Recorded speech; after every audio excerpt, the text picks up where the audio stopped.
નમસ્કાર વિદ્યાર્થીઓ, આજે આપણે વાયુના ગતિવાદનો છેલ્લો લેક્ચર અને છેલ્લો ટોપિકનું ડિસ્કશન કરીએ.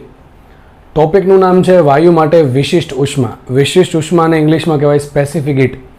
આ એક એવો ટોપિક છે જે તમારે થર્મોડાયનેમિક્સમાં પણ ભણવાનો છે અને જે લોકો ભવિષ્યમાં એન્જિનિયર બનશે અને કોઈ એવી મોસ્ટલી જે મિકેનિકલ સિવિલ એ બધી ફિલ્ડ પસંદ કરશે અથવા જે લોકો સિમ્પલ થર્મલ એન્જિનિયરિંગ ભણવાના છે એના ટોપિક ત્યાં પણ આવવાનો છે. બરાબર, તો આપણે વ્યવસ્થિત સમજી લઈએ કે જેથી તમારા ભવિષ્યમાં પણ કામ લાગી જાય.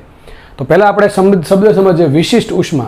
પહેલાં ઉષ્મા કોને કહેવાય? તો ભાઈ માનો કે બે વસ્તુઓ છે, એકનું તાપમાન વધારે છે, એકનું તાપમાન ઓછું છે, તો બે વસ્તુને આપણે કોન્ટેક્ટમાં રાખશું તો આપણને ખબર છે કે ભાઈ જે હાઈ ટેમ્પરેચરવાળી વસ્તુ છે, ઊંચા તાપમાનવાળી વસ્તુ, ત્યાંથી કંઈક ઉર્જા બીજી નીચા તાપમાનવાળી વસ્તુને મળે છે. આપણે જો માનો કે બેને કન્ટિન્યુઅસ કોન્ટેક્ટમાં રાખીએ તો થશે એવું કે અમુક સમય પછી બેયનું તાપમાન સરખું થઈ જશે.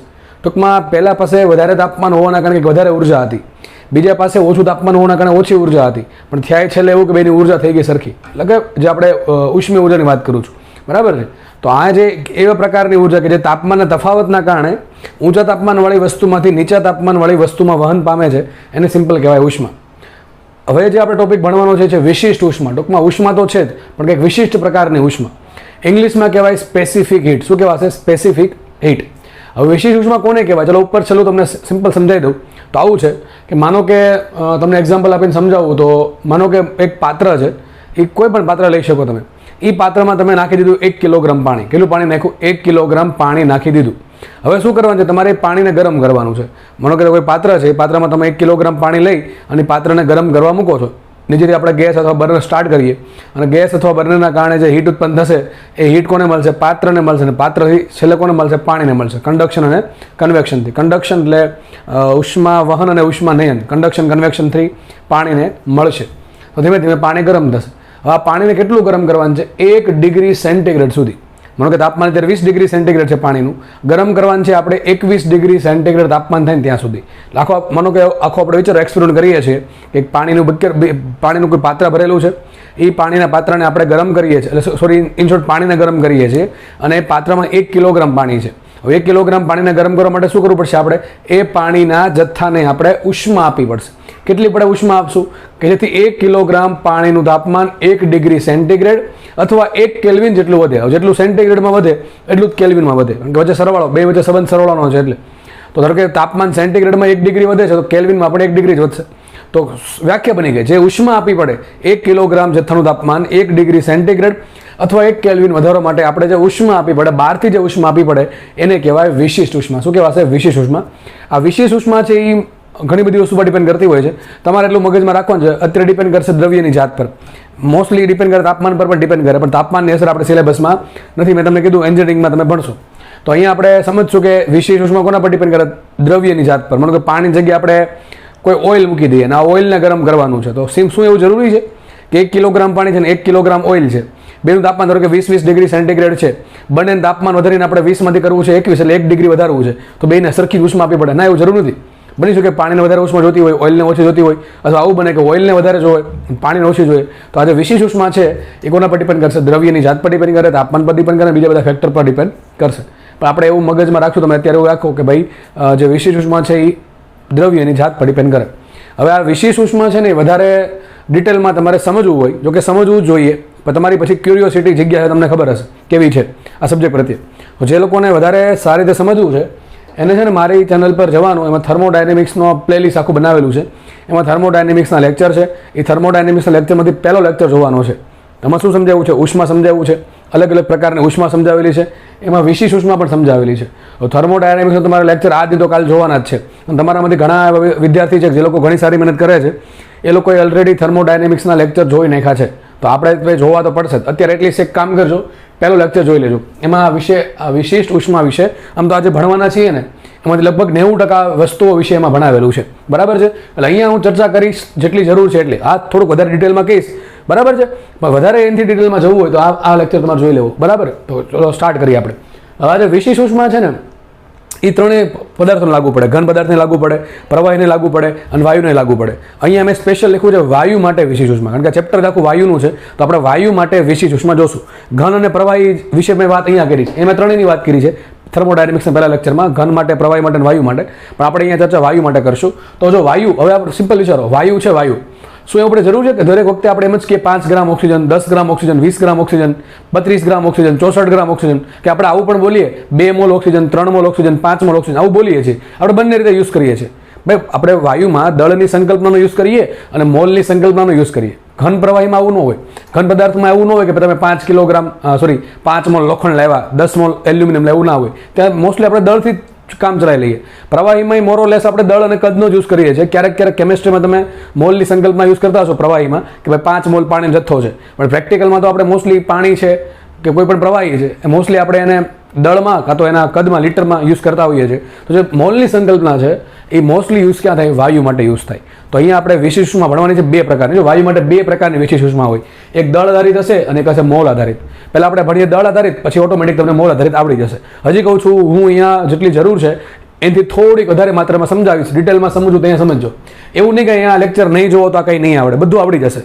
આ બધું જોઈને તમને આ ચેપ્ટરના દાખલા સારી રીતે આવડી જ જશે, કોઈ પણ દાખલો મિસ નહીં થાય. પણ વધારે સારી રીતે ટોપિકને સમજાવવો હોય તો, સમજવું હોય તો ટૂંકમાં આ વસ્તુ જોઈ લેવી. બરાબર, એ હવે ઓપ્શનલ છે, જોવી કે ના જોવી, it's up to you, it's up to your curiosity, કે તમારી જિજ્ઞાસા કેવી છે. આપણે બેક ઓફ ધ ટોપિક, હવે ટોપિક પર આવીએ તો પહેલાં દળ આધારિત વિશિષ્ટ ઉષ્માની વાત કરીએ. એક એક્ઝામ્પલ લઉં. માનો કે કોઈ પાત્ર છે, એ પાત્રમાં મેં નાખી દીધો 1 કિલોગ્રામ ઓક્સિજન. શું નાખી દીધો? 1 કિલોગ્રામ ઓક્સિજન. હવે આ 1 કિલોગ્રામ ઓક્સિજન છે એને મારે ગરમ કરવાનો છે. કેટલો ગરમ કરવાનો છે? ધારો કે એનું તાપમાન 1 ડિગ્રી સેન્ટીગ્રેડ અથવા 1 કેલ્વિન વધી જાય ત્યાં સુધી ગરમ કરવાનો છે. હવે ગરમ કરશું તો શું થાય? તાપમાન વધશે. હવે તાપમાન એમને તો વધવા નથી, આપણે એને ગરમી આપીએ છીએ, આપણે એને હીટ આપીએ છીએ. તો જે હીટ આપવી પડે એને કહેવાય વિશિષ્ટ ઉષ્મા. કોની? ઓક્સિજનની. તો વ્યાખ્યા શું બનશે? Common sense. આ જસ્ટ ઓક્સિજન ખાલી એક્ઝામ્પલ છે. હવે કોઈ પણ વાયુ હોઈ શકે, જો કે કોઈ પણ પ્રવાહી પણ ચાલે, કોઈ પણ વાયુ પણ ચાલે. બસ જસ્ટ આપણે વાયુ માટે વાત કરીએ છીએ તો આપણે વાયુનું એક્ઝામ્પલ લેશું. તો ફરીથી વ્યાખ્યા બોલું છું. 1 કિલોગ્રામ ઓક્સિજનનું તાપમાન 1 ડિગ્રી, ઓક્સિજનની પણ જનરલ વાત કરું તો 1 કિલોગ્રામ વાયુના જથ્થાનું તાપમાન 1 ડિગ્રી સેન્ટીગ્રેડ અથવા 1 કેલ્વિન વધારવા માટે જરૂરી આપવી પડતી ઉષ્માને શું કહેવાય? વિશિષ્ટ ઉષ્મા કહેવાય. એવી હવે મોલ આધારિત વ્યાખ્યા. મોલ આધારિત વસ્તુ શું છે? પહેલાં આપણે લીધું હતું 1 કિલોગ્રામ ઓક્સિજન. હવે 1 કિલોગ્રામ નથી લેવાનો છે 1 મોલ. ખડા કે સર 1 કિલોગ્રામ અને 1 મોલમાં શું ફરક? અરે ભાઈ બહુ ફરક પડે. મને કે ઓક્સિજનની વાત કરીએ તો 1 કિલોગ્રામ એટલે 1000 ગ્રામ ઓક્સિજન થાય. કેટલો થાય? 1000 ગ્રામ.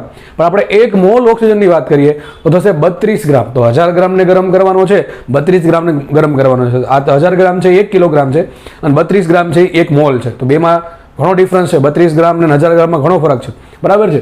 અહીં 30 ગણું જેવું મોટું હશે.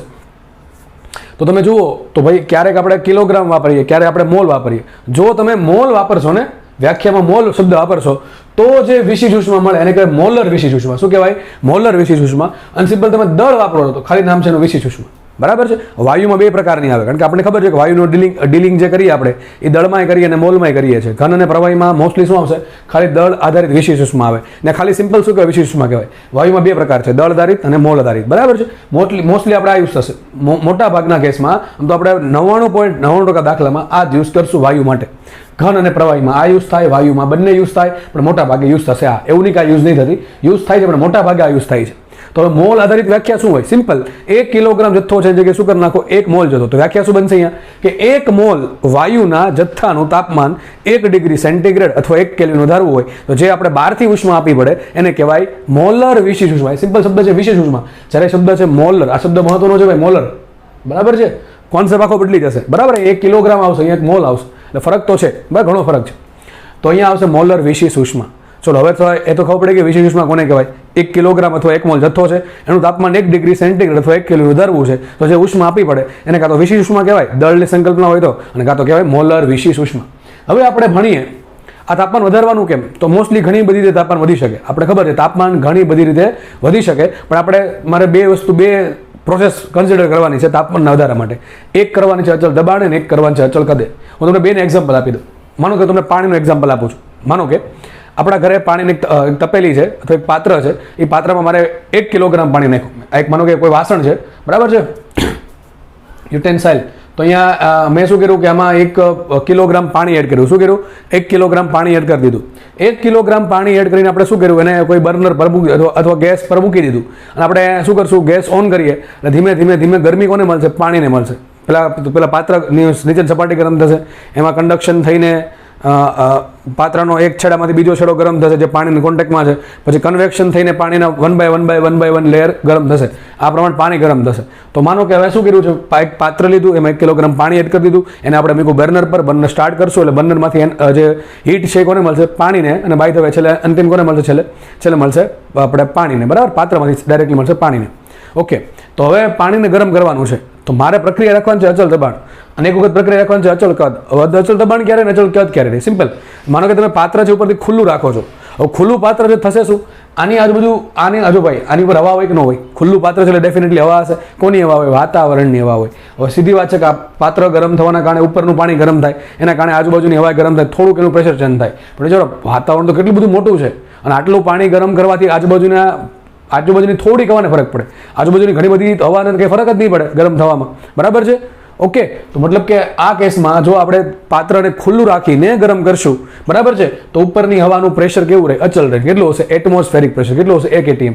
તો આ પ્રક્રિયા થશે અચલ દબાણે. જો આમાં શું કર્યું મેં, 1 કિલોગ્રામ પાણી છે, એનું તાપમાન મારે 1 ડિગ્રી સેન્ટીગ્રેડ વધારવું છે, પણ કઈ પ્રક્રિયાએ અચલ દબાણે વધારવું છે. તો અહીંયા જે વિશિષ્ટ ઉષ્મા આપવી પડે એને કહેવાય અચળ દબાણે વિશિષ્ટ ઉષ્મા. શું કહેવાય? અચળ દબાણે વિશિષ્ટ ઉષ્મા. એની સંજ્ઞા છે કેપિટલ CP. શું છે? Capital CP. માનો કે આપણે પ્રક્રિયા અચળ કદે કરવી છે, તો અચળ કદ માટે તમને ખબર છે પાત્ર કેવું કરી દેવાનું? બંધ કરી દેવાનું. માનો કે એકદમ પાત્ર આખું બંધ છે અને 1 કિલોગ્રામ પાણી આપણે એડ કરી દીધું, બરાબર. માનો કે પાણી આખું પાત્ર છલોછલ ભરેલું છે 1 કિલોગ્રામ પાણીથી, પાત્ર મેં કરી નાખ્યું એકદમ સંપૂર્ણ બંધ.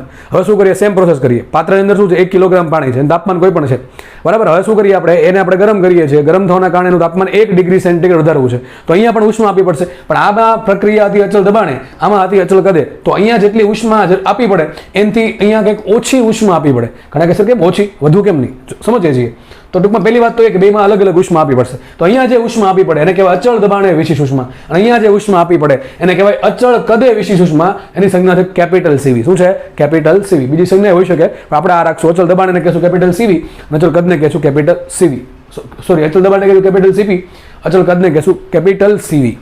ઘણા કહેશે આમાં કેમ ઓછી ઉષ્મા પડે, આમાં કેમ વધારે આપવી પડે? તમને બધાને ખબર છે પ્રેશર કુકર, બરાબર. પ્રેશર કુકરમાં માનો કે આપણે એક વસ્તુ તો વિચારો કે એક તપેલી છે, એમાં તમે પાણી એડ કરી દીધું, તપેલી ઉપર ઢાંકતા નથી, તપેલીનું ઉપરનું ટૂંકમાં તપેલી કેવી ખુલ્લી છે, અને બીજું લીધું તમે પ્રેશર કુકર. પ્રેશર કુકરમાં પાણી એડ કરી દીધું, ધારો કે 1 કિલો પાણી છે. હવે તમે થોડું વિચારીને જુઓ, પછી ખુલ્લી તપેલી છે એનું પાણી ગરમ કરવું છે, અને પ્રેશર કુકરનું પાણી ગરમ કરવું છે. વધારે ફાસ્ટ શેમાં ગરમ થશે? પ્રેશર કુકરમાં, ઓછા સમયમાં. અથવા એમ કહી શકો કે ભાઈ માનો કે બેન સરખી હીટ આપો તો વધારે ગરમ કયું પાણી થાય? પ્રેશર કુકર વાળું. અથવા એમ સમજો કે ભાઈ મારે બેનું તાપમાન 1 ડિગ્રી સેન્ટીગ્રેડ વધારવું છે, તો વધારે ઉષ્મા કોને જોશે? ખુલ્લી તપેલી છે અને વધારે ગેસ બગડે, અને પહેલાં પ્રેશર કુકરમાં ઓછી હીટ જોશે. ટૂંકમાં યાદ રાખજો, પ્રેશર કુકર વાળી પ્રોસેસ કઈ થાય? અચળ કદ થાય. કઈ થાય પ્રક્રિયા? અચળ કદ. અને તપેલી ખુલ્લી છે એ પ્રોસેસ કઈ થશે? એ થશે અચળ દબાણ. યાદ રાખજો, અચળ દબાણે જે ઉષ્મા આપવી પડે એ હંમેશા અચળ કદ કરતાં મોટી હોય. કેટલી મોટી હોય હું તમને કહીશ. અહીંયા જે ઉષ્મા આપવી પડે એ આના કરતાં મોટી હશે. કેટલી મોટી હશે આપણે પછી ડિસ્કસ કરશું. ઓકે, તો અહીંયા ટૂંકમાં બેમાં ઉર્જા કેવી છે, ઉષ્મા કેવી છે? અલગ અલગ છે. એકમાં છે CP ને એકમાં છે CV, બરાબર. હવે તો આ CP CV ક્યારે લાગુ પડે? 1 કિલોગ્રામ જથ્થો હોય, પ્રક્રિયા અચળ દબાણે હોય, અને તાપમાન 1 ડિગ્રી સેન્ટીગ્રેડ વધારવું હોય. તો જો પ્રક્રિયા અચળ કદે હશે, 1 કિલોગ્રામ જથ્થો હશે, અને 1 ડિગ્રી સેન્ટીગ્રેડ તાપમાન વધારવું છે, તો ઉષ્મા કેટલી આપવી પડે? CV જેટલી આપવી પડે. પણ શું એવું જરૂરી છે કે આપણી પાસે દર વખતે 1 કિલોગ્રામ જથ્થો હોય? ના સર, જથ્થો તો ગમે એટલો હોઈ શકે. 5 કિલોગ્રામ, 10 કિલોગ્રામ, 0.5 કિલોગ્રામ ઘણો હોઈ શકે. અને શું એવું જરૂરી છે કે તાપમાન આપણે 1 ડિગ્રી સેન્ટીગ્રેડ વધારવું પડે? ના. 2 ડિગ્રી સેન્ટીગ્રેડ વધારવું પડે, 20 ડિગ્રી સેન્ટીગ્રેડ વધારવું પડે, 50 ડિગ્રી વધારવું પડે, અથવા સિમ્પલ ડેલ્ટા T વધારવું પડે. તો સૂત્ર શું આવશે? સૂત્ર આવું આવશે, ત્રિપદી વાળું, કે ભાઈ 1 કિલોગ્રામનું તાપમાન મારે 1 સેન્ટીગ્રેડ વધારવું હોય તો ઉષ્મા જરૂર પડે CP. એની જગ્યાએ મારે ધારો કે m કિલોગ્રામ જથ્થાનું તાપમાન મારે ડેલ્ટા T જેટલું વધારવું હોય તો ઉષ્મા કેટલી? mCP delta T. CP ને આપણે m વડે ગુણ્યા, ડેલ્ટા T વડે ગુણ્યા. આ સૂત્ર ક્યાંથી આવે છે જોવું હોય તો અહીંયા જોઈ લેવું, બરાબર છે. હું એ ચર્ચા વધારે નથી કરતો. તો આપણે જો પ્રક્રિયા અચળ દબાણે થાય તો કેટલી ઉષ્મા આપવી પડે? સૂત્ર આવશે Q બરાબર mCP ડેલ્ટા T. સૂત્ર શું આવશે? Q બરાબર mCP ડેલ્ટા T. અને માનો કે પ્રક્રિયા તમારે અચળ કદે કરવી છે, તમારી પાસે 1 કિલોગ્રામ જથ્થો છે, એનું તાપમાન તમારે અચળ કદે 1 સેન્ટીગ્રેડ વધારવું છે, તો ઉષ્મા કેટલી આપવી પડે? CV જેટલી આપવી પડે. એને કહેવાય વિશિષ્ટ ઉષ્મા. પણ મારે ધારો કે 1 કિલોગ્રામ નહીં, m કિલોગ્રામ જથ્થાનું તાપમાન વધારવું છે, 1 ડિગ્રી સેન્ટીગ્રેડની ડેલ્ટા T જેટલું સેન્ટીગ્રેડ અથવા ડેલ્ટા T જેટલા કેલ્વિન, તો કેટલી ઉષ્મા આપવી પડે?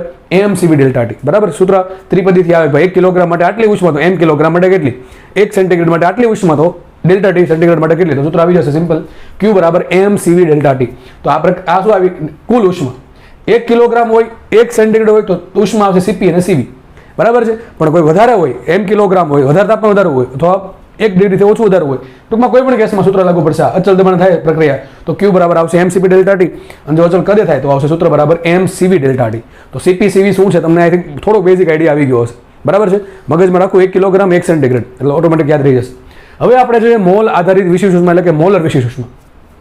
બેમાં ફરક શું છે સર? બેમાં ફરક એટલો જ છે કે 1 કિલોગ્રામ જથ્થાની વાત આવે ને જ્યારે અહીંયા 1 મોલની વાત આવે. તો બસ સિમ્પલ, 1 મોલ જથ્થાનું તાપમાન 1 સેન્ટીગ્રેડ અથવા 1 કેલ્વિન વધારવું હોય તો જે જરૂરી ઉષ્મા આપી પડે એને કહેવાય મોલર વિશિષ્ટ ઉષ્મા. એ સિમ્પલ વિશિષ્ટ ઉષ્મા આવશે. અહીં શું સૂત્ર આવે? સોરી, શબ્દ શું આવે? સ્પેસિફિક. અહીંયા આવશે મોલર સ્પેસિફિક અથવા મોલર વિશિષ્ટ ઉષ્મા. હવે પછી આમાં પણ બે પ્રકાર પડે કે ભાઈ તમારી પાસે 1 મોલ ઓક્સિજન છે, બરાબર છે, તાપમાન તમારે 1 ડિગ્રી સેન્ટીગ્રેડ વધારવું છે તો કઈ રીતે વધારશો? ઘણી બધી રીતે વધી શકે, પણ આપણે માટે મેન બે પ્રોસેસ, અચળ દબાણે વધી શકે, અચળ કદે વધી શકે. આ સિવાય ઘણી બધી રીતે વધી શકે. તો સિમ્પલ એક અચળ કદે આપણે વિચારીએ, સોરી અચળ દબાણે વિચારીએ તો અચળ દબાણમાં શું થશે? પાત્ર કેવું છે? ખુલ્લું. અથવા સિમ્પલ માનો કે કોઈ વાયુ છે તો ખુલ્લું રાખે તો ઉડી જશે. તો શું કરવાનું? માનો કે આપણે આપણે પાત્ર લઈ લીધું. હવે આ પાત્રને એવું લીધું છે કે એનું કદ અચળ નથી. આપણે તમે માનો કે વાયુને આપણે વિસ્તરણ કરવા માટે સમય આપશું. ટૂંકમાં વિસ્તરણ એની જે દિવાલ છે એ કેવી છે? એક્સપાન્શન થાય છે, બરાબર છે. ટૂંકમાં પિસ્ટન સિલિન્ડરની રચના છે કે આપણે એને ગરમ કરીએ છીએ તો એનું કદ વધશે. દબાણ સિમ્પલ વાત છે, દબાણ અચળ છે તો T પ્રપોર્શનલ ટુ V આવે, તો તાપમાન વધે તો કદે વધે. તો આપણે જો કોઈ વાયુ છે એને મારે અચળ દબાણે પ્રક્રિયા કરવી શું કરવું પડે? એનું કદ વધારવા દેવું પડે અથવા કદ ઘટાડવા દેવું પડે તો થશે. પાત્ર બંધ કરી દો અને તમે પ્રેશર તાપમાન વધારશો તો પ્રક્રિયા થશે આ અચળ કદ વાળી, બરાબર. એમાં શું થાય? દબાણ વધે. અચળ કદ માટે સૂત્ર શું આવે? P પ્રપોર્શનલ ટુ T, દબાણ પ્રપોર્શનલ ટુ તાપમાન. આપણે આ ચેપ્ટરના શરૂઆતના લેક્ચરમાં જોયું બોયલ, ચાર્લ્સના ગેલ્યુસેકમાં. અને જ્યારે અચળ દબાણ હોય તો સૂત્ર શું છે? V પ્રપોર્શનલ ટુ T, બરાબર છે. તો સિમ્પલ વસ્તુ છે કે આ પ્રમાણે પ્રક્રિયા થશે. હવે જો અચળ દબાણે આપણે 1 મોલ જથ્થાનું તાપમાન વધારવું હોય તો જે ઉષ્મા આપવી પડે 1 સેન્ટીગ્રેડ માટે કેટલી હશે? Cp. અને અચળ કદે આપવી પડે એના માટે ઉષ્મા કેટલી? Cv. સર અહીંયા Cp છે ને અહીંયા Cp છે, અહીંયા Cv છે ને અહીંયા Cv છે. આ દળવાળું છે ને આ મોલવાળું, કંઈક ફરક તો પડવો જોઈએ ને. ફરક જો દેખાતો હોય તો મેં કેપિટલ લેટર્સ લખ્યા છે, C કેપિટલ છે અહીંયા C સ્મોલ છે. તો આ મારી સંજ્ઞા છે, તમને અલગ બુકમાં અલગ સંજ્ઞા હોઈ શકે છે અને હું આ પ્રમાણે જ ભણાવીશ, બરાબર. જો તમારે જો મારી સાથે લિંક અપ કરવું હોય તો ટૂંકમાં તમારે આ સંજ્ઞા યાદ રાખવી પડશે. હું જ્યાં પણ કેપિટલ C કેપિટલ CV લખું, બરાબર, કેપિટલ C લખું એ દળવાળી વાત હશે, જે સ્મોલ c લખું એ હશે મોલવાળી વાત, બરાબર છે. અને વાયુમાં તમારે દાખલા આના આવશે, હજી કહું છું, બરાબર છે. તો બેમાં કંઈ ફરક છે નહીં. પછી સીધી વાત છે 1 કિલોગ્રામ જથ્થો છે, સિમ્પલ 1 મોલ જથ્થો છે એટલે અહીંયા કંઈક ઉષ્મા અલગ Cp છે, અહીંયા એ પણ Cp છે પણ સ્મોલ Cp છે, બરાબર છે. હવે સિમ્પલ અહીંયા સૂત્ર શું હતું કે ભાઈ ચલો હવે આપણે 1 કિલોગ્રામનું નહીં m કિલોગ્રામનું તાપમાન વધારવું છે. સૂત્ર એવું હતું mCp ડેલ્ટા ટી, અચળ દબાણ માટે, અચળ કદ માટે એવું હતું mCp ડેલ્ટા ટી. દળની જગ્યાએ શું આવશે? મોલ આવશે. તો સૂત્ર શું બનશે કે ભાઈ 1 મોલનું નહીં, આપણે મ્યુ મોલનું તાપમાન વધારવું છે 1 ડિગ્રી સેન્ટીગ્રેડની ડેલ્ટા ટી જેટલું. તો સૂત્ર શું આવશે? જો પ્રક્રિયા અચળ દબાણે છે તો સૂત્ર આવશે Q બરાબર મ્યુ Cp ડેલ્ટા ટી, અને જો પ્રક્રિયા અચળ ખદે છે તો સૂત્ર આવશે Q બરાબર મ્યુ Cv ડેલ્ટા ટી, બરાબર છે. આ Cp અને Cv શું છે? મોલર વિશિષ્ટ ઉષ્મા. Cp ને કહેવાય અચળ દબાણે મોલર વિશિષ્ટ ઉષ્મા અને Cv ને કહેવાય અચળ કદે મોલર વિશિષ્ટ ઉષ્મા. તો તમારે સૂત્ર યાદ રાખવાના, 4 સૂત્ર આવ્યા. આ વચ્ચે એક લાઈન રહી ગઈ કહેવાની, આમાંથી તમારે Cp અને Cv ને કરતા બનાવવાનું. તો Cp બરાબર શું આવશે? Q upon m delta T, અથવા Cv બરાબર શું આવશે? Q upon m delta T. આ બે Q અલગ અલગ હોય, બરાબર. ટૂંકમાં સંખ્યા અલગ અલગ હશે, આ વધારે હોય નાનું હોય નોર્મલી. m ને ડેલ્ટા ટી સરખા હોય તો આપણે એકમની વાત કરીએ તો Cp ને એકમ શું આવશે? આ Q નો એકમ આવે જૂલ, આનો એકમ આવે કિલોગ્રામ, આનો એકમ આવે કેલ્વિન. એસઆઈ એકમની વાત છે તો સેન્ટીગ્રેડમાં ચાલે કારણ કે ફેરફાર જ છે. આ ફેરફાર છે તો કેલ્વિનમાં જેટલો ફેરફાર થાય એટલો જ ફેરફાર સેન્ટીગ્રેડમાં થાય. તાપમાન 5 ડિગ્રી વધે તો તાપમાન 5 કેલ્વિન વધે, એમ જ કહેવાય, બરાબર. સિમ્પલ ગણતરી છે, તમે જાતે ટ્રાય કરી શકો. તો Cp નો એકમ શું આવે? જૂલ પર કિલોગ્રામ ઇન્ટુ કેલ્વિન, બરાબર. ને એ જ પ્રમાણે Cv નો એકમ શું આવે? જૂલ પર કિલોગ્રામ ઇન્ટુ કેલ્વિન. આનું એમએલટી સાથે બનાવી લો, બહુ સિમ્પલ છે. એ પ્રમાણે અહીંયા આપણે Cp નો એકમ બનાવીને Cv નો એકમ બનાવીએ, પણ કઈ મોલર વિશિષ્ટ ઉષ્મા. તો Cp બરાબર શું આવશે? Mu Q upon mu delta T. આનો એકમ આવશે જૂલ, આનો એકમ આવશે મોલ, આનો એકમ આવશે કેલ્વિન. તો શું એકમ બનશે? Cp અથવા Cv નો, આ સ્મોલમાં છો બધું, તો જૂલ પર મોલ ઇન્ટુ કેલ્વિન. અહીંયા સૂત્ર એકમ આવશે જૂલ પર કિલોગ્રામ ઇન્ટુ કેલ્વિન, અહીંયા આવશે joule upon mall into kelvin. તો આ થિયરી બેઝિક હતી. હજી કહું છું ડિટેલમાં સમજવું હોય તો આ જોઈ લેવું. તમારામાંથી કદાચ જે લોકો અત્યારે આ લેક્ચર જોતા હશે એને ઓલરેડી આ જોઈ નાખ્યું હશે, લખી નાખ્યું હશે. અને બીજી વાત કે તમને એક થર્મોડાયનેમિક્સની છે ને આખી PDF હું તમને એક કામ કરો ને, કદાચ છે ને થર્મોડાયનેમિક્સનો જે છેલ્લો લેક્ચર હશે, આઈ થિંક 23મો લેક્ચર, ધ્યાનથી સાંભળજો. થર્મોડાયનેમિક્સનો છેલ્લો લેક્ચર 23 છે, કુલ 23 લેક્ચર છે. તો 23મા લેક્ચરની મારા ચેનલની 23મા લેક્ચરની કોમેન્ટમાં જવાનું, બરાબર. એ કોમેન્ટમાં તમને એક લિંક હશે અને લિંક પર ક્લિક કરશો એટલે આ થર્મોડાયનેમિક્સના બધા જ દાખલાઓ, થિયરીઓ, ટૂંકમાં આખામાં જેટલા બી મારા ઓનલાઈન લેક્ચર છે થર્મોડાયનેમિક્સના એની તમને નોટ્સ મળી જશે, બરાબર. જેથી તમે ઝેરોક્સ કરો છો તો પણ ચાલશે. આ ક્યારે મળશે? આ લેક્ચર પતે ને પછી મળી જશે, બરાબર. અત્યારે નથી મૂક્યું, મને અચાનક યાદ આવે કહી દઉં છું. તો જે લોકોને આખો લેક્ચરનો જો સિમ્પલ આ ખાલી વાંચી લેશે ને તો અને ખબર પડી જશે. બાકી મારી સલાહ એ છે એટલી સેકો જોઈ લો જેથી તમને વધારે મજા આવે ટોપિકમાં. તો CPCV થાય છે પૂરું. હવે આપણે થોડુંક ડિટેલમાં ઉતરવાનું છે એનું, બરાબર છે. હવે થર્મોડાયનેમિક્સમાં જ આપણે ભણશું. થર્મોડાયનેમિક્સમાં જ આપણે ભણશું. આ ચેપ્ટર કેવું છે ભાઈ, જે ટૂંકમાં આ ભાગ છે ને, આ છેલ્લા લેક્ચરનો આ ભાગ છે એ કેવો છે, થોડુંક થર્મોડાયનેમિક્સ સાથે લિંક છે. એટલે તમને થોડુંક આ વસ્તુ સમજાવવા માટે મારે થર્મોડાયનેમિક્સનો સહારો લેવો પડે. પણ તમારામાંથી જે લોકોને થર્મોડાયનેમિક્સ જોયું છે અથવા ભવિષ્યમાં જોવાના છો એના ખબર જ હશે કે થર્મોડાયનેમિક્સનો પ્રથમ નિયમ શું છે. થર્મોડાયનેમિક્સનો ફર્સ્ટ લો શું છે, Q બરાબર W plus delta E internal. હવે વધારે ચર્ચા નથી કરવી. Q છે ઉષ્મા, W છે કાર્ય અને ડેલ્ટા E ઇન્ટરનલ શું છે, આંતરિક ઉર્જાનો ફેરફાર. આપણે આજે ભણ્યા ને આંતરિક ઉર્જા F/2 મ્યુ એ જ અહીંયા વાત છે, બરાબર છે. તો આ થર્મોડાયનેમિક્સનો પહેલો નિયમ છે. ત્યાં થર્મોડાયનેમિક્સમાં જોઈ લેજો વ્યવસ્થિત. જેને જોયો છે એનાથી વાત, જેને નથી જોવાનું બાકી છે એના માટે વાત છે. જોઈ લેજો તમે Q બરાબર W પ્લસ ડેલ્ટા ઇન્ટરનલ. હવે હું એક સૂત્ર સાબિત કરું છું. સૂત્રની સાબિતી અહીંયા આપી છે. તમે ડાયરેક્ટ સૂત્ર યાદ રાખશો ને તો ચાલશે. હું એ સૂત્ર સાબિત કરું છું. સૂત્રની સાબિતી અહીંયા આપ્યું છું, બરાબર છે. નહીં યાદ રાખો સાબિતી તો પણ ચાલશે, કારણ કે સૂત્ર છેલ્લે કામનું છે. સૂત્ર આવડવું જોશે. આ ચેપ્ટરના દાખલા ગણવા છે તો મેં જેટલા બી સૂત્ર તમારે યાદ રાખવાના છે એ બધાને મેં આ પ્રમાણે બ્રેકેટમાં મૂકી દીધા બોક્સમાં, બરાબર છે. તો તમે છેલ્લે જોઈ લેજો. તો હું સાબિતી આપી દઉં. તો કે આ સાબિતી મેં થર્મોડાયનેમિક્સમાં આપી છે, છતાં પણ તમને અહીંયા આપી દઉં છું. તો થર્મોડાયનેમિક્સનો પહેલો નિયમ આવું કહે છે, Q બરાબર શું હોય, W પ્લસ ડેલ્ટા ઇન્ટરનલ.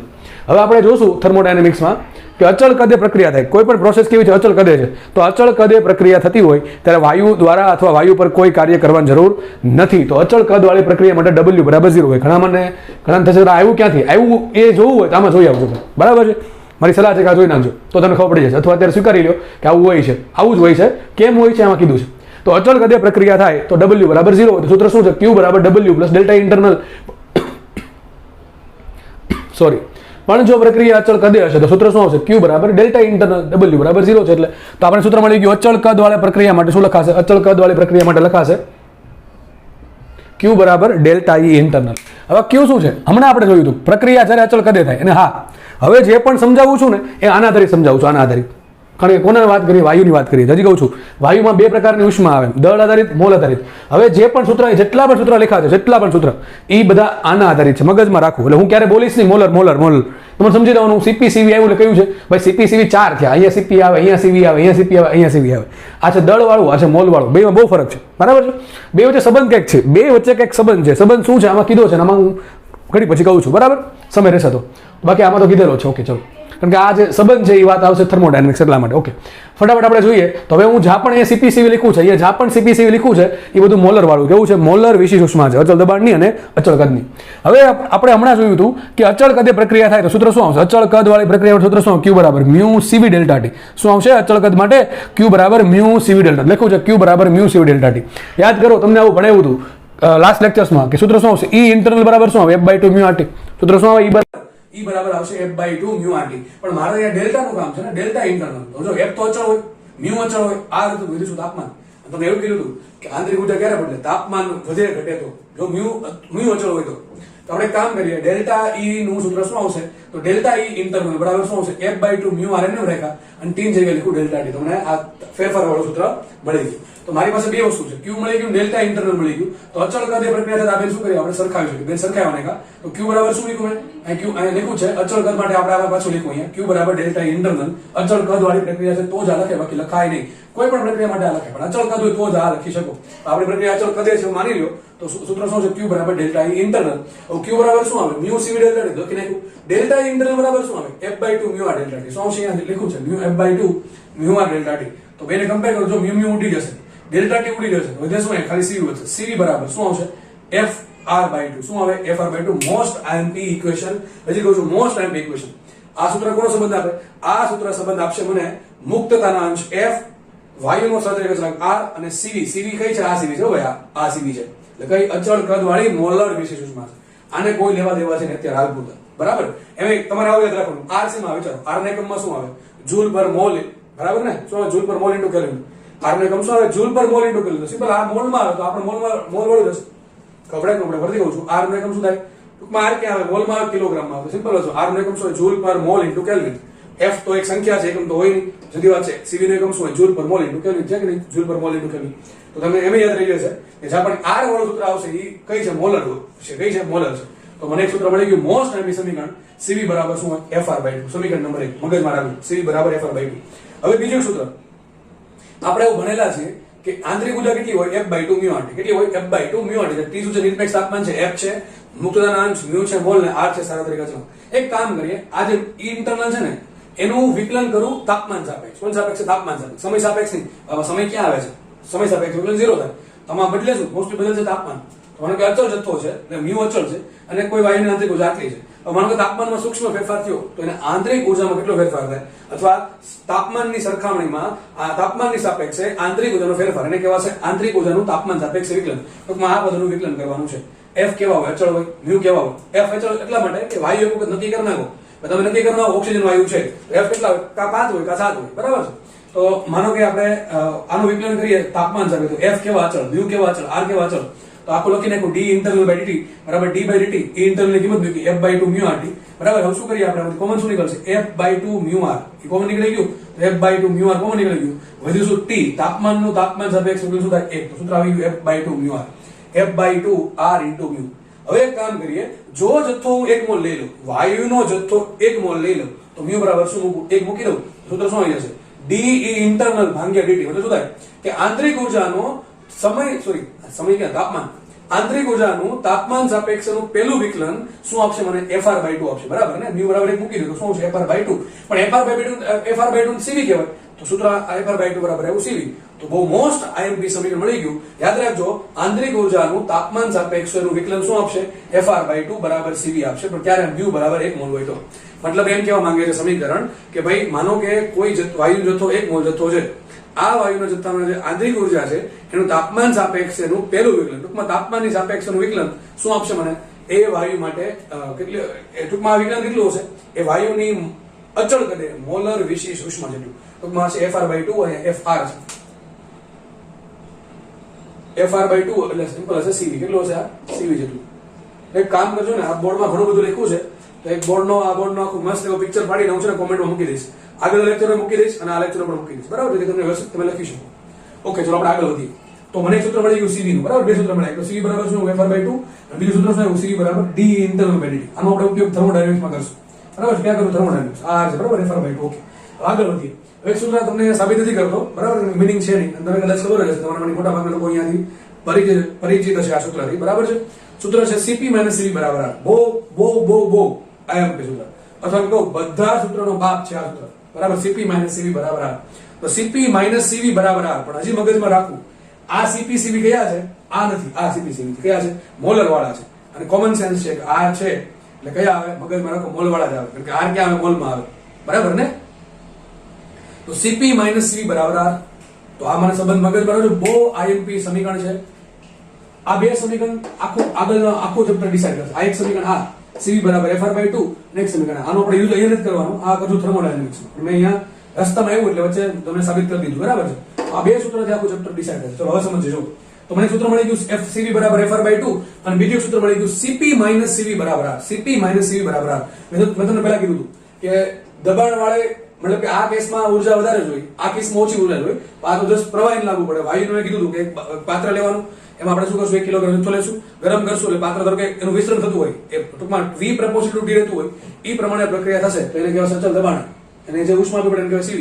અને જો કદે પ્રક્રિયા થશે તો આપવી પડે CV. તો બેમાં ઉષ્મા અલગ અલગ હોય. CP હંમેશા CV કરતા મોટું હોય. કેટલું મોટું હોય? તો R જેટલું. કેટલું મોટું હોય? R જેટલું. તો CP - CV બરાબર શું હોય? R.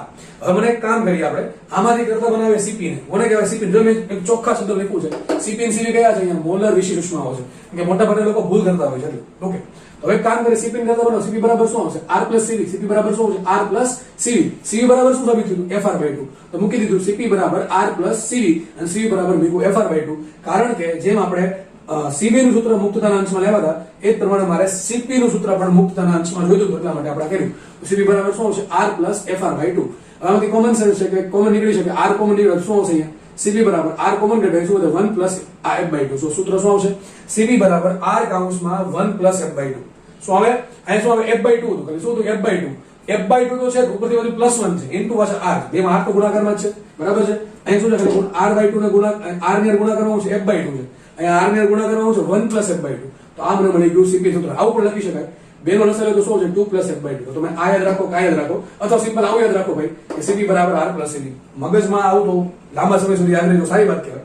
બાકી રિવિઝન કરવું પડે અને યાદ રાખવું ન હોય તો બે સૂત્ર સીવી બરાબર આટલા સીપી બરાબર આટલું. સીવી બરાબર શું છે અથવા સીવી બરાબર FR/2 અને સીપી માઇનસ સીવી બરાબર R. તો સીપી બરાબર શું આવે સીવી પ્લસ R. સીવી ની કિંમત FR/2 ઓટોમેટિક યાદ રહી જશે. સૂત્ર શું છે સીપી નું? સીપી સૂત્ર આવશે સીપી બરાબર R કૌંસમાં 2 + F/2 અથવા સીપી બરાબર R કૌંસમાં 1 + 2/F F/2 આ પણ તમે યાદ રાખી શકો છો.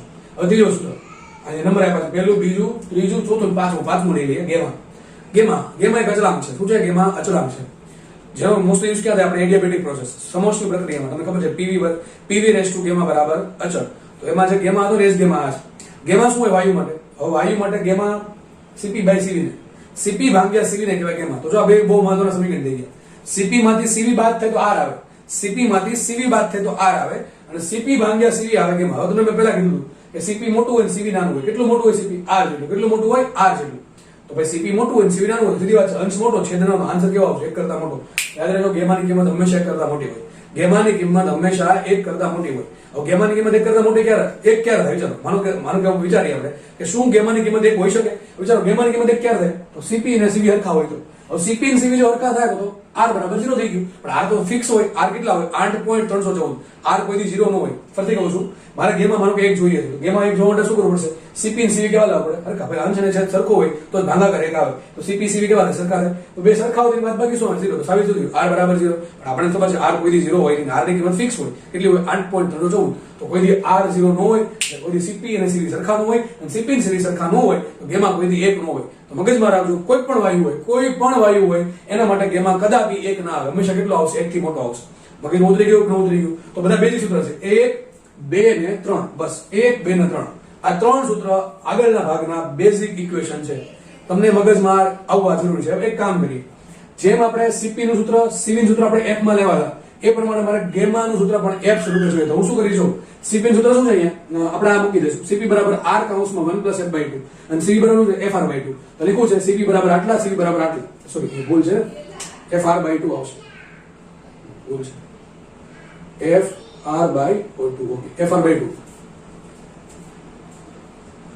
ઓકે ચલો હવે શું કરીએ આપણે? CP ની કિંમત મૂકીએ અહીંયા, CV ની કિંમત મૂકીએ. તો CP બરાબર શું છે? R કૌંસમાં 1 + 2/2. તો કામ કરો લસાઅ લઈ લો અહીંયા. સૂત્ર આપણે આ જ મૂકીએ લસાઅવાળું, કારણ કે બે ઉડી જશે. શું છે? 2 + F/2. અહીંયા પણ શું છે? 2 + F/2. તો CP બરાબર આવશે R કૌંસમાં 2 + F/2 છેદમાં CV બરાબર શું આવશે? FR/2. તો વિચારો જો શું થઈ ગયું અહીંથી? થશે એવું કે અહીંથી જો R ઉડી ગયા, R/2 છે ને તો R/2 હતું વચ્ચે 2 + F/F. શું દે? 2 બરાબર કે CP/CV શું આવશે? ગેમા બરાબર શું છે? 2 + F/2. ખબર પડે કે ન પડે? ફરીથી કહું છું CP નું સૂત્ર મેં આ યુઝ કર્યું છે અને CV નું સૂત્ર આપણે આ યુઝ કર્યું છે. CP ભાગ્યા CV કરો શું મળે? ગેમા મળે. તો આટલું કરતા મને સિમ્પલ આન્સર આવશે CP ભાગ્યા CV બરાબર ગેમા. બેમાંથી R/2 કોમન R/2 કોમન અને પાછી ભૂલ પડી F આવશે. બે માંથી R/2 કોમન આવશે શું અહીં ઉડી ગયું? અહીંથી R/2 ઉડી ગયા, અહીંથી R/2 ઉડી ગયા. ઉપર શું થાય? 2 + F/F. તો ગેમા બરાબર મગજમાં રાખજો 2 + F/F. 2 + F ભાગ્યા F કરશો તો મને શું મળે? ગેમા મળે. એ ભૂલ છે ભાઈ બંને સૂત્રમાં. તો ગેમાના બધા સૂત્ર ભેગા કરે ગેમા બરાબર શું આવે? CP/CV એટલે આવશે 2 + F/F. 2 + F/F અથવા F વડે ભાગો શું આવશે? 1 + 2/F. 1 + 2/F શું આવશે? 1 બરાબર ને? F વડે ભાગો એટલે શું છે? 1 + 2/F. તો તમારે ગેમા સૂત્ર યાદ રાખવાનું છે. યાદ ન રહે તો એક સમીકરણ આ, એક સમીકરણ આ અને એક સમીકરણ આ ત્રણે યાદ રાખશો તો CP નું અને ગેમા નું તમને આવડી જશે. તો ભાઈ આટલી સૂત્ર મહત્વના છે. હવે તમારે એક નાનકડું કામ કરવાનું છે, હોમવર્કમાં આપ્યું છે. તમે શું કરવાનું જુઓ, CP ઓના પર ડિપેન્ડ કરે. જુઓ R પર ડિપેન્ડ કરે ના સર, R તો ફિક્સ હોય. 2 પર ડિપેન્ડ કરે ના 2 પણ ફિક્સ હોય. બીજું શું? F. તો આપણે હું તમને એમ કહું મારી પાસે એક વાયુ હિલિયમ છે, એક વાયુ ઓક્સિજન છે. શું બંને માટે F સરખા હોય? ના સર, અલગ અલગ હોય. કારણ કે F કોના પર ડિપેન્ડ કરે? વાયુના પ્રકાર પર. એક પરમાણુય છે, દ્વિપરમાણુય છે, બહુપરમાણુય છે. તો તમારે એક નાનકડું કામ કરવાનું છે હોમવર્કમાં. તમારે આવું કોષ્ટક બનાવવાનું કે એક પરમાણુય વાયુ બરાબર ક્યાં બનાવશું? જગ્યા નથી ક્યાંય પર. એક કામ કરજો, આવું બનાવજો તમે કે ભાઈ લખવાનું એક પરમાણુય વાયુ. એક પરમાણુ માટે F કેટલા હોય? 3 હોય. કેટલા હોય? 3 બરાબર ને? એક પરમાણુ એના માટે F કેટલા હોય? 3. આવું લખવાનું. એક પરમાણુ વાયુ નીચે લખવાનું 1 = 3. ચલો એના માટે CV બરાબર શું આવશે? વિચારો એક પરમાણુ વાયુ માટે CV બરાબર શું આવે? 3R/2. શું આવે? F બરાબર 3 મૂકી દેવાનું. શું આવશે? 3R/2. ચલો એક પરમાણુ માટે સીપી શું આવે? એક કેટલા મૂકો? 3 મૂકો. 3 ને 2 5. 5r/2 કેટલા આવે? 5r/2. એના માટે ગેમા કેટલા આવશે? ગેમા કેટલા આવશે વિચારો. એના માટે ગેમા 5/3 કેટલા આવે? એક કામ કરશું, હું એક આ ભૂસી આ પતી જાય પછી નવા બોર્ડમાં લખી દઉં છું. ચલો પછી તમે બનાવો દ્વિપરમાણુ આવે માટે. દ્વિપરમાણુમાં પાછા બે કેસ આવશે, નીચું તાપમાન ઊંચું તાપમાન. એના માટે સીપી સીવી ને ગેમા કેટલા આવે? એક કામ કરશું, તમને હમણાં લખીને સમજાવું છું. પછી લખશું બહુ પરમાણુ. બરાબર. હવે આપણે આગળ વધીએ. અહીં મોસ્ટ એમપી સવાલ જે દાખલા પૂછે છે, ખાસ કરીને જી માટે તો મોસ્ટ એમપી. આ ચેપ્ટર માંથી જી માટે સૌથી આઈએમપી હોય તો આટલો ભાગ છે, અને એકદમ નાનકડો એકદમ ઈઝી ભાગ છે. હવે આ લોકો શું કરે? દાખલા આવા પૂછે કે એક વાયુ ઓક્સિજન છે, એક વાયુ હિલિયમ છે. બરાબર, આવું કહેશે. એક વાયુ ઓક્સિજન છે, એક વાયુ હિલિયમ છે. ઓક્સિજન ધારો કે મોલ 3 મોલ છે અને હિલિયમના મોલ છે 5 મોલ. તો બેને મિક્સ કરી નાખ્યા, હિલિયમ ને અને ઓક્સિજન ને મિક્સ કરી નાખ્યા. હવે તમને એમ કે આ પાત્ર જે મિશ્રણ બન્યું એના માટે સીપી કેટલું, આ જે મિશ્રણ બન્યું એના માટે સીવી કેટલું, આ જે મિશ્રણ બન્યું એના માટે ગેમા કેટલું. તો ડાયરેક્ટ સૂત્ર છે, મગજમાં રાખવાના છે. સિમ્પલ, આવું બહુ ઈઝી છે. શું કીધું? તો અહીં લખ્યું છે ટાઇટલ, વાયુઓના મિશ્રણ માટે સીપી સીવી ગેમા. વાયુનું જે મિશ્રણ છે એના માટે સીપી સીવી ગેમા. આપણને ખબર છે મિશ્રણમાં શું જરૂર છે કે બે વાયુ જ હોય. ના સર, 2 હોઈ શકે, 3 હોઈ શકે, 4 હોઈ શકે, 5 હોઈ શકે, 10 હોઈ શકે, 15 હોઈ શકે. એટલે કે n વાયુ હોઈ શકે. કેટલા હોઈ શકે? n વાયુ. n કેટલા હોય? 2 અથવા 2 થી વધારે. એક વાયુ તો ન હોય તો મિશ્રણ કહેવાય નહીં એને. બરાબર. n કેટલા હોઈ શકે? 2 અથવા 2 થી વધારે. તો માનો કે કોઈ પાત્ર છે એમાં n વાયુ ભેગા કર્યા. કેટલા વાયુ ભેગા કર્યા? n વાયુ. n વાયુ કેવા કેવા છે? આપણે જો જે સીપીસીવી છે એ કોના પર ડિપેન્ડ કરે? કે એફ પર ડિપેન્ડ કરે. એટલે વાયુના પ્રકાર પર ડિપેન્ડ કરશે. ઓકે, તો જરૂરી નથી કે બધા વાયુ માટે સીપીસીવી સરખા જ હોય. માનો કે ઓક્સિજન માટે જેટલો સીપી હોય એટલો શું હિલિયમ માટે હશે? ના સર, અલગ અલગ હોય. એફ કોના સીપી કોના પર ડિપેન્ડ કરે? એફ પર ડિપેન્ડ કરે. હિલિયમ માટે f 3 હોય, ઓક્સિજન માટે f 5 કે 7 હોય. ઊંચું તાપમાન તો 7, નીચું તાપમાન તો 5. એટલે સીપીસીવી કોના પર ડિપેન્ડ કરશે? એફ પર ડિપેન્ડ કરશે.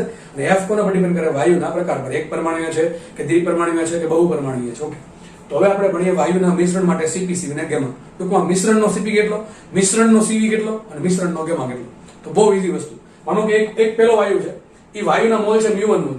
અને વાયુ, માનો કે વાયુ માટે જે સીપી છે સીપી1 અને વાયુ માટે સીવી છે સીવી1 છે. દાખલો કરશું તો તમને આઈડિયા આવી જશે. માનો કે બીજો વાયુ છે, એ બીજા વાયુના મોલ છે μ2. એ વાયુ માટે સીપી છે સીપી2 અને બીજા એ વાયુ માટે સીવી છે સીવી2. આ પ્રમાણે ત્રીજો વાયુ છે, એના માટે મોલ છે μ3 મોલ, એના માટે સીપી3 અને સીવી3 છે. આ પ્રમાણે કરતા ચોથો વાયુ, પાંચમો, ધારો કે n વાયુ છે, તો જે nમો વાયુ છે એના મોલ છે μn મોલ. ધારો કે એનું સીપી છે સીપીn અને બીજાનું એનું સીવી છે સીવીન. આ બધાને ભેગા કરી નાખ્યા. તો જે કરો વાયુનો કુલ જથ્થો કેટલો હશે? તો પહેલાનો ધારો કે 3 મોલ છે, બીજાના 5 મોલ, ત્રીજાના 10 મોલ, ચોથાના 15 મોલ. તો શું કરવાનો? મોલનો સરવાળો. મને શું મળે? કુલ જથ્થો મળે. તો વાયુનો કુલ જથ્થો શું આવશે? μ બરાબર μ1 + μ2 + μ3 ડોટ ડોટ ડોટ μn સુધી આવશે. હવે તમારે આ કામનું છે. વાયુનો સીપી કેટલો? તો બહુ સૂત્ર ઈઝી છે. બરાબર છે, સાબિતી કઈ જરૂર નથી. આમ તો Q પરથી સાબિત થાય, Q1 + Q2. ટૂંકમાં એની ઉર્જાનો સરવાળો કરીને આરામથી સાબિત થશે. મેં સિમ્પલ લખી નાખ્યું છે અહીંયા. તો કે લગભગ કદાચ મેં આમાં સાબિતી આપી હોઈ શકે, કદાચ, મને આઈડિયા નથી, પણ લગભગ સાબિતી આપીને મને ખબર પણ સિમ્પલ સાબિતી છે ભાઈ આની. ઉષ્માનો સરવાળો કરશો ને ઓટોમેટિક સૂત્ર આવી જશે. તમારે સૂત્ર યાદ રાખવાનું છે કે વાયુના મિશ્રણનું સીપી શું આવશે? તો μ1 CP1 + μ2 CP2. ટૂંકમાં શું કરવાનું? વાયુના મોલ ગુણ્યા એના સીપી નો ગુણાકાર, પછી પ્લસ કરવાનું. બીજા વાયુના મોલ એનો સીપી નો ગુણાકાર પ્લસ ત્રીજા વાયુના મોલ એનો સીપી નો ગુણાકાર. તો આપણે કરતા કરતા μ1 CP1 + μ2 CP2 + ડોટ ડોટ કેટલા વાયુ છે? n વાયુ. શું છે? μn CP. ભાંગ્યા શું છે? વિચારો, અહીંયા સીપી છે, ઉપર મોલ ગુણ્યા સીપી. મોલ વડે ભાંગવા પડે તો જ એકમ સેટ થાય. તો એકમ બધી સૂત્ર થઈ જાય. સીપી બરાબર શું આવે? μ1 CP1 + μ2 CP2 + dot dot μn CPn ભાંગ્યા μ1 + μ2 + ડોટ ડોટ μn. આટલું કરો શું મને મળે? મિશ્રણનો સીપી મળે. શું મળે? મિશ્રણનો સીપી. દાખલો હમણાં ગણીએ છીએ થોડા સમય પછી. બરાબર, પછી એટલે હવે આપણે ભણીએ મિશ્રણનો સીવી કેટલો. તો મિશ્રણના સીવી માટે શું કરવાનું? તો સિમ્પલ, જેમ આપણે સીપી માં કર્યું એવું જ સીવી માં કરવાનું. શું સૂત્ર શું આવશે? સીવી બરાબર μ1 CV1 + સીપી છે CV1 એ સીવી છે, તો μ1 CV1 + μ2 CV2 + dot dot μn CVn ના છેદમાં μ1 + μ2 + ડોટ ડોટ μn. આ પેલા આપણે દ્રવ્યમાન કેન્દ્રમાં સૂત્ર આવે ને, m1r1 + m2r2 + m3r3 છેદમાં m1 + m. એના જેવું સૂત્ર બેઠું છે. બરાબર છે. તો કે આ સૂત્ર કેથી સાબિત કર્યું? આપણે ઉષ્માનો સરવાળો કરીને. ઓકે, હવે આપણે આ શું છે? મિશ્રણ માટે સીપી. આ છે મિશ્રણ માટે સીવી. હવે આપણે ભણીએ મિશ્રણ માટે ગેમા. તો ગેમા કોને કહેવાય? મિશ્રણનું ગેમા બરાબર શું આવશે? મિશ્રણનું સીપી ભાગ્યા મિશ્રણનું સીવી. તો બહુ ઈઝી. તો મિશ્રણનું સીપી આટલું છે, મિશ્રણનું સીવી આટલું છે. વિચારો, બેનો ભાગાકાર કરવો છે તો વચ્ચે મોટી ભાગાકાર નિશાની કરી નાખીએ આપણે. હવે જો બેનો છેદ કેવો સરખો, છેદ તો ઉડી જશે. તો સૂત્ર આવું સિમ્પલ, બહુ સૂત્ર આવી જશે કે મિશ્રણ માટે ગેમા શું હોય? તો મિશ્રણનું સીપી છેદમાં મિશ્રણનું સીવી. તો ગેમા બરાબર શું આવશે? ઉપરનો અંશ ભાગ્યા આનો અંશ. તો શું આવશે? μ1 CP1 + μ2 CP2 + dot dot dot μn CPn ના છેદમાં શું આવશે? μ1 CV1 + μ2 CV2 + dot dot μn CVn. તો આ મને મળી ગયું મિશ્રણનો ગેમા, આ મળી ગયું મિશ્રણનું સીવી, આ મળી ગયું મિશ્રણનું સીપી. મિશ્રણનું સીપી ભાગ્યા મિશ્રણનું સીવી બરાબર શું આવશે? મિશ્રણ માટે ગેમા. Most MP questions for JEE and NEET both of the examination. બરાબર, બંનેમાં રિપીટેડ ક્વેશ્ચન આના હોય જ છે. જી માં તો પાક્કો ક્વેશ્ચન હશે નસક્ત. બરાબર છે. તો આપણે અહીંયા પૂરું કરી દે થિયરી પાર્ટ. હવે આપણે છે ને આ ભાગ નાનો પણ બાકી છે, પછી આપણે દાખલા ગણિતના ચેપ્ટરને પૂર્ણ વિરામ આપીએ. બરાબર, ઓકે ચલો. આટલું તમે વ્યવસ્થિત લખી નાખો, અથવા હું આને એક સ્ક્રીનશોટ પાડીને તમને એક ઇમેજ પાડીને હું તમને કોમેન્ટમાં મૂકી દઈશ, જેથી તમે ડાઉનલોડ કરી શકો. બરાબર, ઓકે ચલો. તો આપણે આગળ વધીએ. તો આપણે હમણાં જે થિયરી ભણ્યા છીએ, જે સાબિત કર્યું છે, એનો આપણે દાખલા ગણીએ અને યુટિલાઇઝ કેમ કરવી એને સમજીએ આપણે. ચલો, તો જુઓ તમે, મેં તમને કીધું હતું આ તમને મારે હોમવર્કમાં આપવું હતું, પણ પછી મને થયું કે ભાઈ અમુક લોકોને ખબર નહીં પડે શું કરવાનું છે, એટલે મેં તમારા માટે લખી નાખ્યું છે.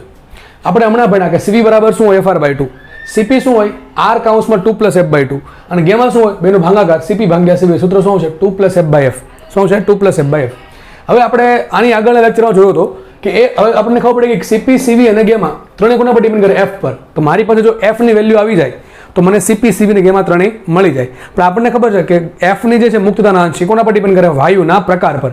કયો વાયુ છે? એક પરમાણુય, દ્વિપરમાણુય, એમાં પછી ઊંચું તાપમાન, નીચું તાપમાન અને બહુપરમાણુય કે ત્રિપરમાણુય. ટૂંકમાં બહુપરમાણુય કયો વાયુ છે એના પર ડિપેન્ડ કરે. તો મેં 1 by 1 બધા માટે લખી જ નાખ્યું છે.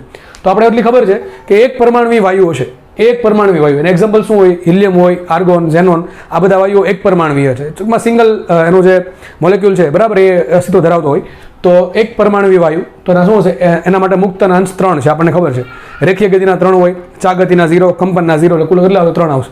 તો એક કામ કરીએ, F ની કિંમત દશામાં ખાલી મૂકવાની છે, એટલે તમને શું મળે? એક પરમાણુય વાયુ કોઈ પણ હોય, પછી હિલિયમ હોય, આર્ગોન હોય, ઝેનોન હોય, કોઈ પણ આ કોઈ પણ એક પરમાણુય વાયુ લાગુ પડે. ટૂંકમાં પ્રશ્ન આવો થાય કે હિલિયમ હોય, આર્ગોન હોય, બે માટે સીપી સરખા, સીવી સરખા? હા, સરખા. કારણ શું? બે એક પરમાણુય વાયુ છે. પણ પ્રશ્ન આવો હોય કે હિલિયમ છે અને ઓક્સિજન છે, બે માટે સીપી સરખા? ના, સરખા નથી. કેમ? એક પરમાણુય છે, દ્વિપરમાણુય છે, એટલા માટે. માનો કે કોઈ વાયુ એક પરમાણુય છે, તેના માટે F કેટલા? 3 હશે. તો બસ F બરાબર 3 માં 3 મૂકી દો તો શું આવશે? સીવી બરાબર 3R/2. પછી અહીં 3 મૂકો તો 2 એમને 2 + 3 એટલે 5/2. એક વસ્તુને શોર્ટકટમાં શીખવાડું કે સીવી માંથી ડાયરેક્ટ સીપી કેમ લખવું, તો એક ખબર પડે. તમે જુઓ અહીંયા F છે, સોરી અહીંયા R/2 છે, અહીંયા R/2 છે. તો સીપી માંથી સીવી માંથી સીપી જાવ શું કરવું પડે? F+2 દેખાય ને? F+2. અહીંયા R છે, અહીંયા R છે, ભાગ્યા 2 અહીંયા ભાગ્યા 2. અહીંયા F છે જગ્યાએ F+2 છે. મતલબ ખબર પડી કે તમને આ જે F છે એ 2 વધારી દો તો તમને શું મળે? સીપી મળે. અહીં 3 છે તો શું આવે? 5 આવે. એ તમે પ્રેક્ટિસ કરશો તમને આઈડિયા આવી જશે. તો એક પરમાણુય વાયુ માટે સીવી કેટલા હોય? મગજ મારો જો બહુ એમપી છે, એટલે ગોખવા નથી, સમજવાનું છે. એક પરમાણુય વાયુ માટે સીવી કેટલા હશે? 3R/2. સીપી કેટલા હશે? 2 નાખો, 5R/2. અને ગેમા શું હોય? બેનો ભાગાકાર, તો 5/3. શું આવશે? 5/3.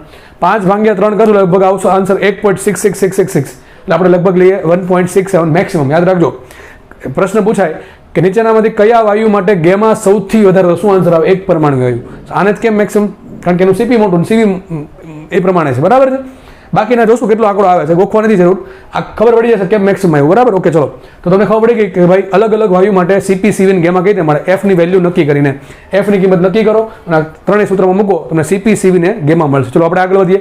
દ્વિપરમાણુય વાયુ. દ્વિપરમાણુય વાયુનો આપણને એક્ઝામ્પલ ખબર છે, H2O2 N2 CO. હા, કાર્બન મોનોક્સાઇડ પણ દ્વિપરમાણુય વાયુ જ કહેવાય. ચલો, એમાં આપણને ખબર છે 2 કેસ પડશે, ઊંચું તાપમાન અને રિજિડ રોટેટર. અને બીજો કેસ પડશે ઊંચું તાપમાન, સોરી ફરીથી બોલું છું, એક કેસ પડશે નીચું તાપમાન અથવા રિજિડ રોટેટર, અને બીજો કેસ પડશે ઊંચું તાપમાન, હાઈ ટેમ્પરેચર. બરાબર, તો આપણે ખબર છે કે નીચું તાપમાન હોય અથવા અણુ જે છે એ રિજિડ રોટેટર હોય તેના માટે F કેટલા? 5 આવશે. કેટલા આવશે? 5 આવશે. તો કામ કરે એમાં F5 મૂકો તો સીવી બરાબર શું છે? 5R/2. આમાં સીપી કેટલે મળશે? 5 માં 2 નાખો, 7R/2. કારણ કે સૂત્ર શું છે? 2R × 2 + F/2. ટૂંકમાં અહીંયા F છે, અહીં 2 + F છે, એટલે F માં 2 નાખવા પડશે. શું આવશે? F સીવી બરાબર આવશે 5R/2, સીપી બરાબર આવશે 7R/2, અને ગેમા શું આવશે? બેનો ભાગાકાર, સીપી ભાગ્યા સીવી. તો શું આવશે? 7R/2 ભાગ્યા 5R/2. શું આવશે? 7/5.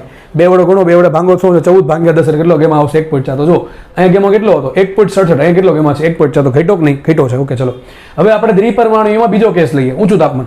આપણને ખબર છે ઊંચું તાપમાન હશે તો કંપન વાઇબ્રેશનના પણ 2 ડિગ્રી ઓફ ફ્રીડમ એડ થશે. તો F કેટલા આવશે? 7 આવશે. કેટલા આવશે? F 7 આવશે. તો આપણે ખબર CV બરાબર શું આવશે? FR/2 એટલે શું આવશે? 7R/2. એમાં 2 નાખો શું મળે? CP. CP કેટલા આવશે? 9R/2. અને બેનો ભાગાકાર CP ભાગ્યા CV એટલે શું આવશે? 9/7. અને 9/7 નો આન્સર આવશે 1.285. બરાબર છે. આપણે પાછળના આંકડા અવગણીએ તો શું આવશે? 1.28. તો જો હજી CP ઘટી ગયો, સોરી ગેમા ઘટી ગયો. તો સૌથી વધુ ગેમા શેમાં આવે છે? સૌથી વધુ ગેમા આવશે એક પરમાણુ વાયુમાં. કેટલો હોય? 1.68. યાદ રાખજો, મેં તમને એવું કીધું હતું કે કોઈ પણ વાયુ માટે ગેમા 1 કોઈ દી ન હોય, ગેમા કોઈ દી 1 હોય નહીં, અને વધુ કેટલો હોય? 1.67. એક પરમાણુ વાયુ હશે તો ગેમા કેટલો આવશે 1.67 આવશે. બાકી એ દ્વિપરમાણુય હોય નીચું તાપમાન ગેમા કેટલો હોય 1.4. જેમ કે ઓક્સિજન માટે ગેમા કેટલો 1.4 હોય, બરાબર છે. CO માટે કેટલો હોય 1.4, હાઇડ્રોજન માટે કેટલો 1.4, N2 માટે કેટલો 1.4, હિલિયમ માટે કેટલો 1.67, આર્ગોન માટે 1.67. આ પ્રમાણે વાયુનો પ્રકાર નક્કી થઈ જાય તો ગેમા ખબર પડી જાય, CP ખબર પડી જાય, CV ખબર પડી જાય F ની કિંમત પરથી. હવે આપણે ત્રીજો કેસ લઈએ, ત્રિપરમાણુ વાયુ. આ ક્યારે પૂછાતું નથી પણ પૂછાઈ જાય તો હવે કામનું લાગશે. મેં તમને કીધું હતું કે ત્રિપરમાણુ વાયુ જો નીચું તાપમાન હશે તો એના માટે F કેટલા 6 હશે. આપણે કંપનના 0 છે, બરાબર છે ને. યાદ કરો, બહુપરમાણુ વાયુ એટલે કે 2 કરતાં વધારે પરમાણુઓ જોડાઈને જે અણુ બનાવે એમાં કુલ 6 ડિગ્રી ઓફ ફ્રીડમ હોય. 6 ડિગ્રી ઓફ ફ્રીડમ કઈ રીતે કે ભાઈ અણુ છે X ડાયરેક્શનમાં જાય, રેખીય ગતિ કરે, Y ડાયરેક્શનમાં રેખીય ગતિ કરે, Z ડાયરેક્શનમાં રેખીય ગતિ કરે. તો આ 3 રેખીય ગતિના પછી માનો કે ત્રિપરમાણુ વાયુ છે એટલે છેપ કંઈક અલગ અલગ હોય, બરાબર છે. તો શું હશે, એ X ડાયરેક્શનને અનુલક્ષીને ચાક ગતિ કરતો હોય, Y ડાયરેક્શનને અનુલક્ષીને ચાક ગતિ કરતો હોય અને Z ડાયરેક્શનને અનુલક્ષીને ચાક ગતિ કરતો હોય. તો ચાક ગતિના કુલ 3 મુક્તતાના અંશ આવશે, રેખીય ગતિના કુલ 3 આવશે. એટલે 3 ને 3 6 તો થઈ જ ગયા.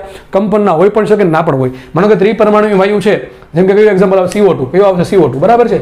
CO2 શેમાં આવે, ત્રિપરમાણુ વાયુમાં. તો ત્રિપરમાણુ વાયુનો મિનિમમ કેટલા 6 તો હશે, કેટલા હશે 6. ચલો CV કેટલા હશે 6R/2, CP કેટલા હશે 6 માં 2 નાખો એટલે 8R/2 અને ગેમા શું આવશે 8/6 એટલે 4/3 કેટલા આવશે 1.33. કેટલા આવશે 1.33. સમજ પડે કે ન પડે, બધાને સમજ પડવી જોઈએ.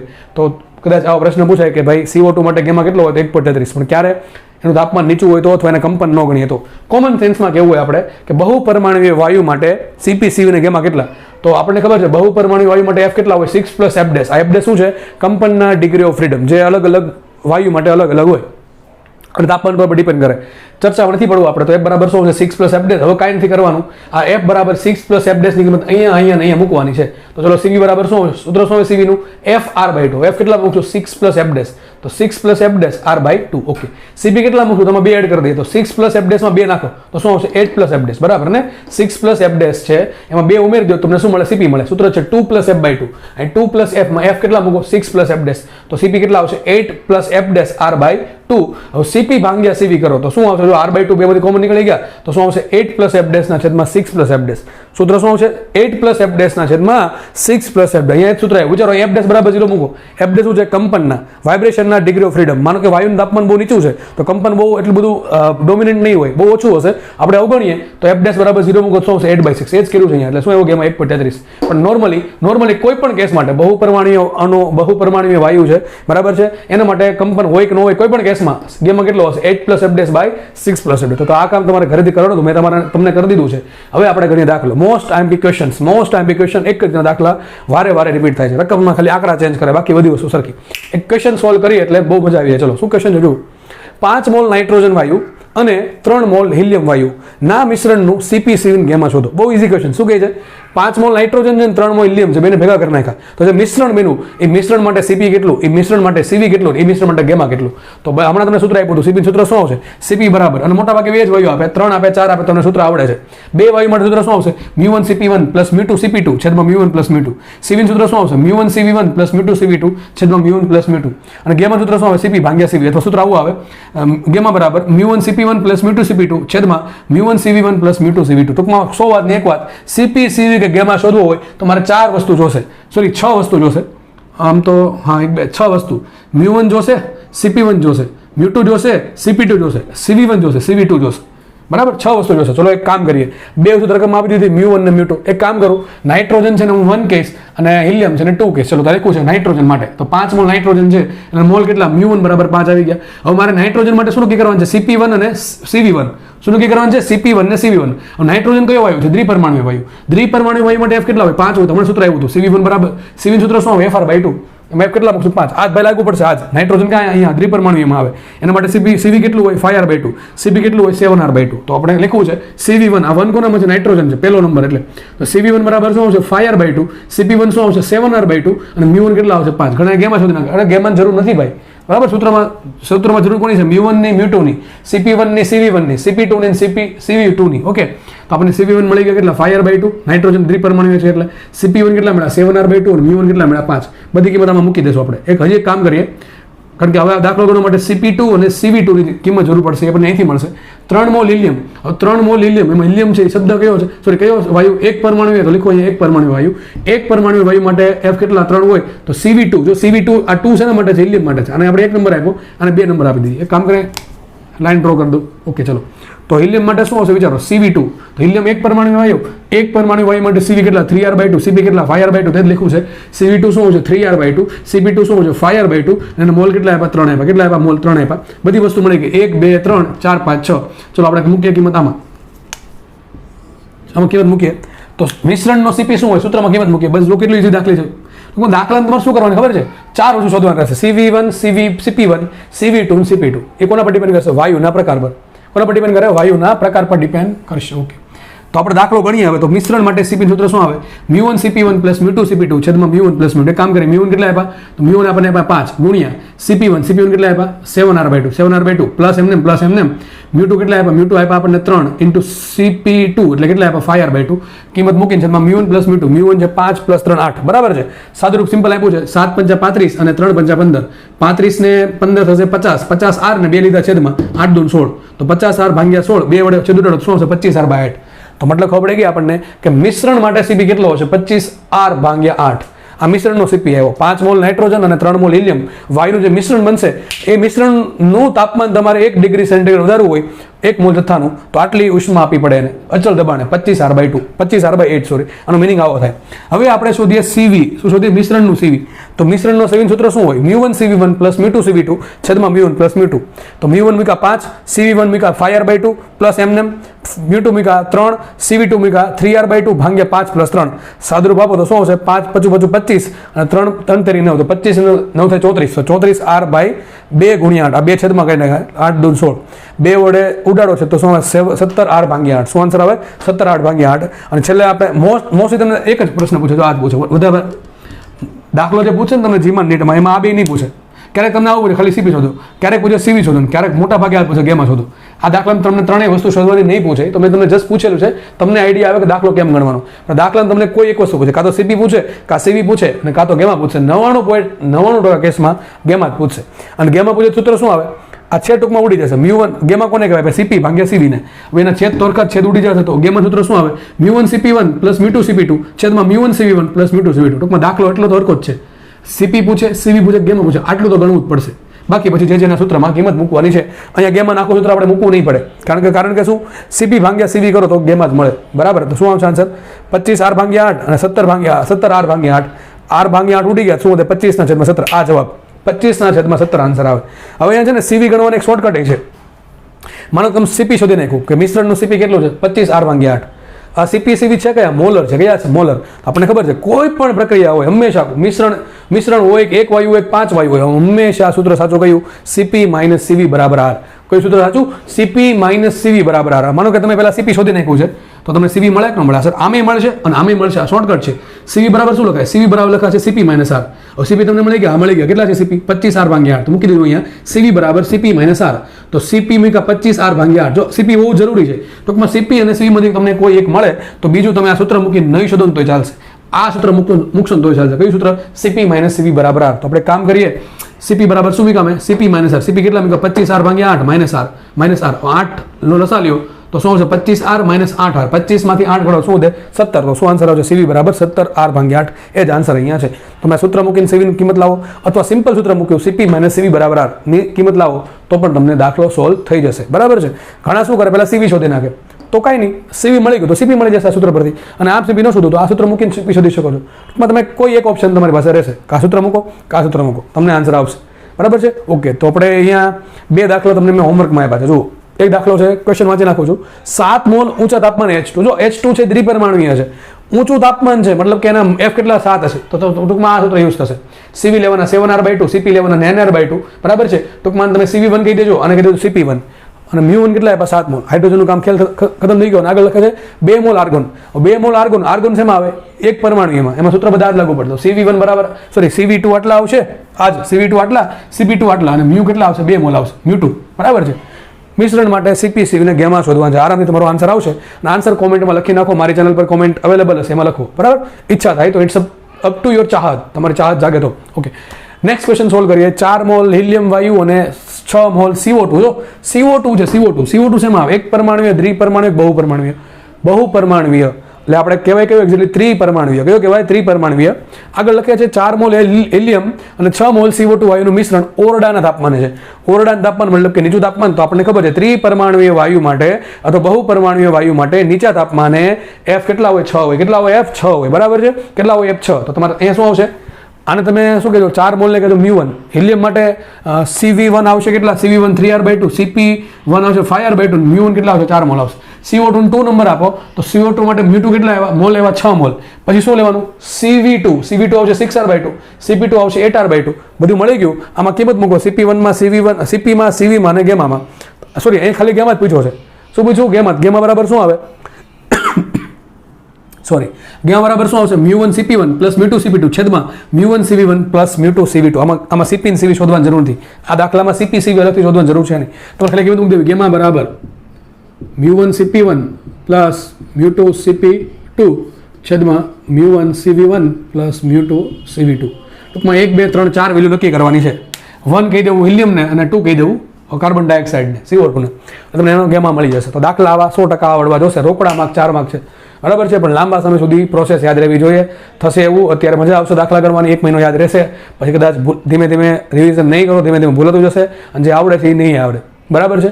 થાય એવું જ્યારે તમે કોઈ ચેપ્ટર ભણતા હોય ત્યારે એમાં તમને સૌથી વધારે સમજ પડતી હોય, સૌથી વધારે દાખલા આવડતા હોય, પણ પછી બીજા 2-3 ચેપ્ટર ભણો તો જે ચેપ્ટર ભણાતા નહીં ભૂલી જાય છે ઘણા લોકો. આવું થાય છે અને આવું થશે તો માર્ક્સ નહીં આવે. હજી કહું છું, તમારે ગમે એટલી સારી મહેનત હશે પણ તમે ભૂલતા જશો, રિવિઝન નહીં કરો ને તો બહુ લોસમાં જશો.